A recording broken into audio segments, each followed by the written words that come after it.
What's going on, everybody, and welcome to D's Rides, the channel with vlogs, how-tos, and car reviews.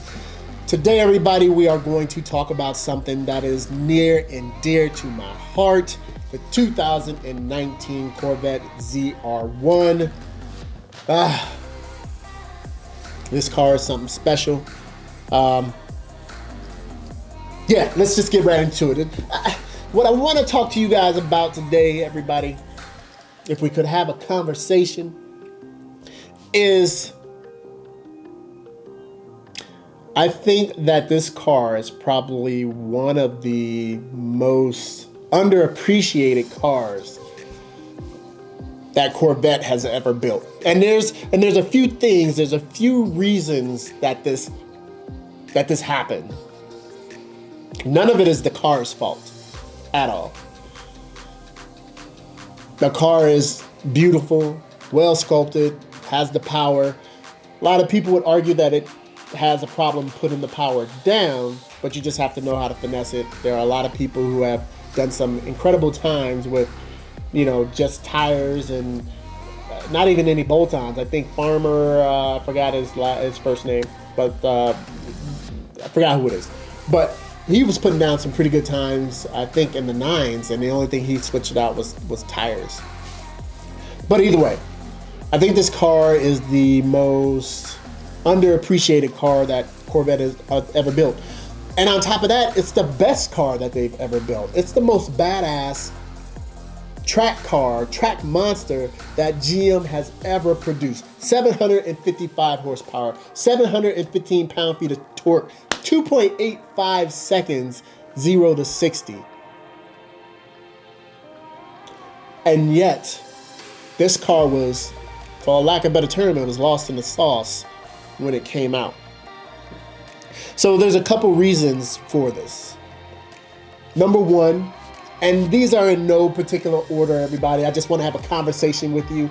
Let me know if you guys know of any other things that could possibly have been the reason why.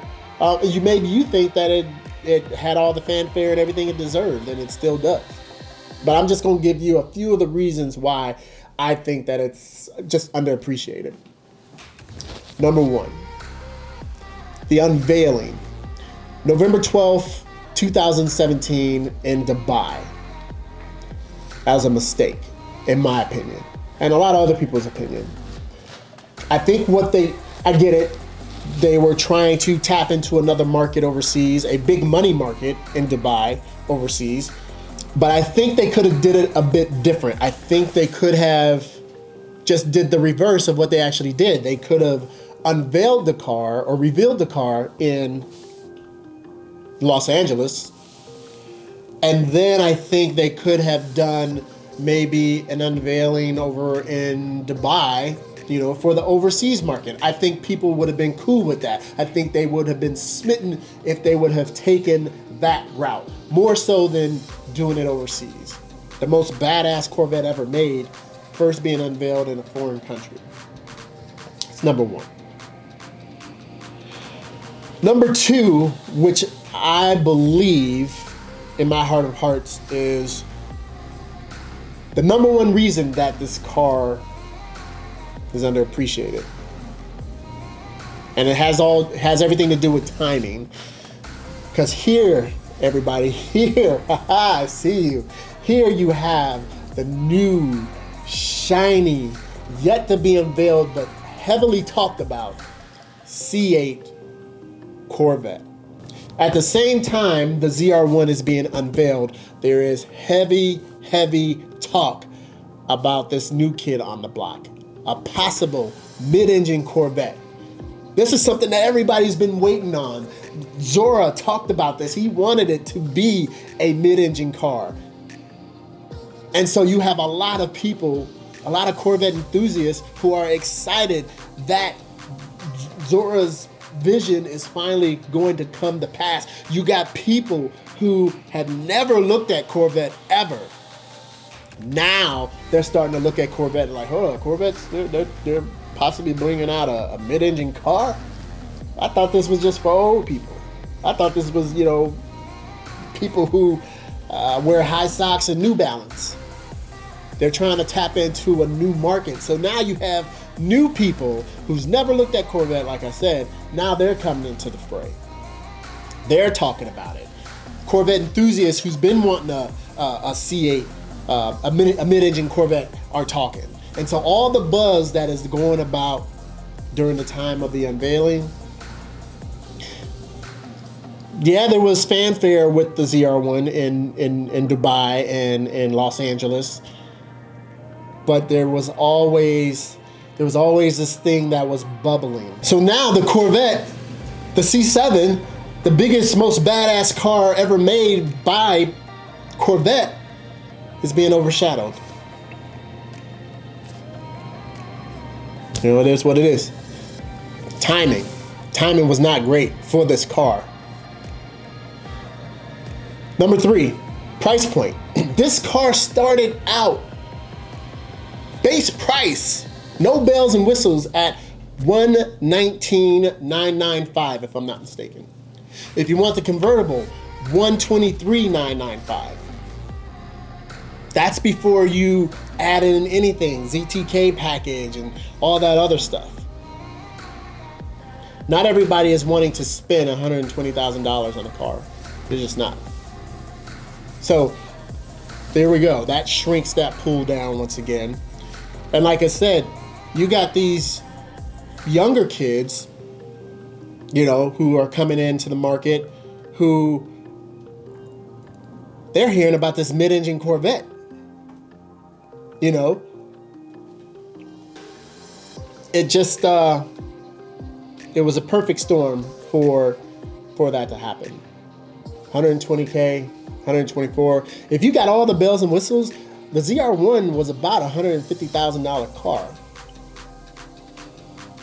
Not a lot of people want to fork over that type of money. So, follow me now. Fast forward a couple years, April, my friend, your friend Jim Merrill, he is about to retire. In case you don't know who Jim Merrill is, he was one of the engineers that worked on handling and things of that nature for the ZR1, actually for the C7 and C6 and some other generations as well, if I'm not mistaken. This man was, yeah, he was just an engineer, but he knew how to drive. And he was the one to do the lap times at the Nürburgring for the different generations. When it was time for him to retire, everybody was wondering, where are these ZR1 track numbers from the ring? This is the biggest, baddest Corvette that you've ever made. It is a track monster.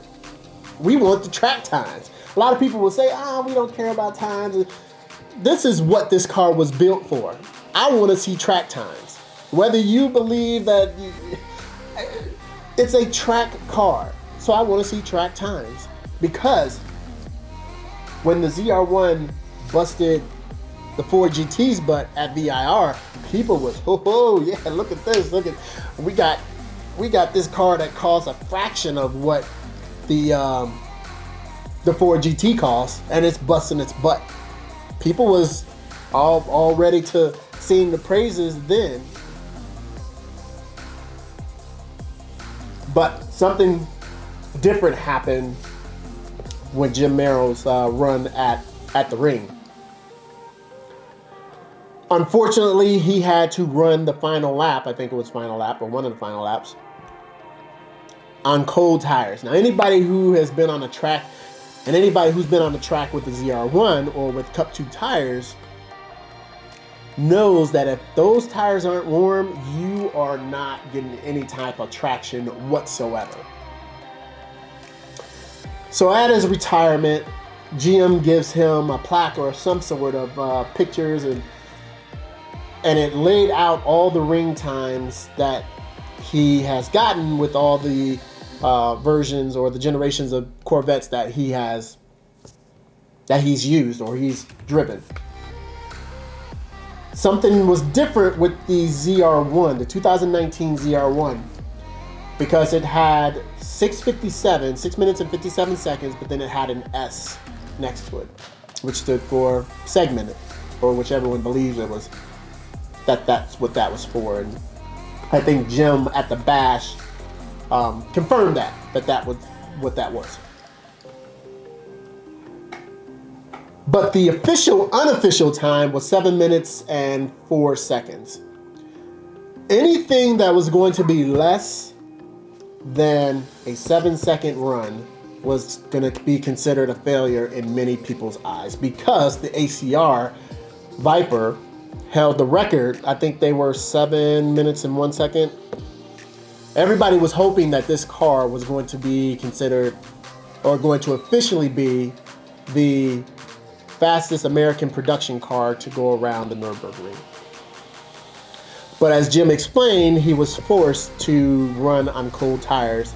And so what they ended up doing is that 6 minutes and 57 seconds, that was a segmented time. So what that basically means is that they took different points along the track that he ran the best and added those all together, and that's where they came up with the segmented time. And Jim Merrill said, whenever I do my segment times, whenever I do the full lap, I always hit my segment time. But that's not official. So people outside the Corvette community, they're looking at that. And to them, and to other people, that's underwhelming. And I think that casted a cloud over the ZR1 as well. It's crazy how stuff works, but it just seems like the C8 coming out, the price point, being unveiled overseas, and not doing what Jim Merrill believed the car could do over in the ring. All of that happening within a couple years just really made this car unappreciated. And then, a year after that car was actually on the streets, C8 is out. Everybody's talking about the C8 like I talked about before. So this was a 1-year run car. So it didn't have very much time to get out there and impress people, even though it did. It impressed a lot of people. But this car ran for about a year and a half. I'll say a year and a half. They extended it. And so there was a limited amount. I think it was $28.95 or $29.85. I forgot. I sometimes flip the numbers. But yeah, so you got this car that the next best thing is already out there, and nobody is taking the time to appreciate the car. I think like with the C6 ZR1, it was produced for a few years. I think it was like 3 or 4 years. 4 years, I believe it was produced. People had time to appreciate that car. They had time to understand how much better it was than the C6 Z06. And to a lot of people, that's the holy grail of Corvette, is the C6 ZR1. And I think that is because of everything that I laid out here today. That's just my feeling on it. A lot of people may feel a little bit different. People are starting to appreciate the car now because you can look online. These cars are selling for upwards of $200,000. I've seen one that sold for $289,000. There was another one that sold for $279,000 at Mecum. And you'll see them all over Car Gurus and Carfax. Almost $200,000. It's because these are rare cars. It's the last front engine, unless Chevy does something in the future. This is the last front engine manual gearbox Corvette that we'll ever have. I just wanted to bring this to you guys. I'm not sure if you guys feel that way. Let me know down in the comments below. Do you think that this car has been underappreciated? Do you think that Chevy could have did this a little bit differently? I don't know if they could, just because of how close the C8 was to becoming available. I do love that the ZR1 was only a 1-year run car, because I think it puts it into a special category. But yeah, everybody, I just wanted to come to you and just try to, see if you guys felt the same way. I always want to make sure I'm putting content out there for my C7 peoples. I know it's all about the C8 nowadays, but can't forget about my C8 peoples, everybody. I got you. I got you.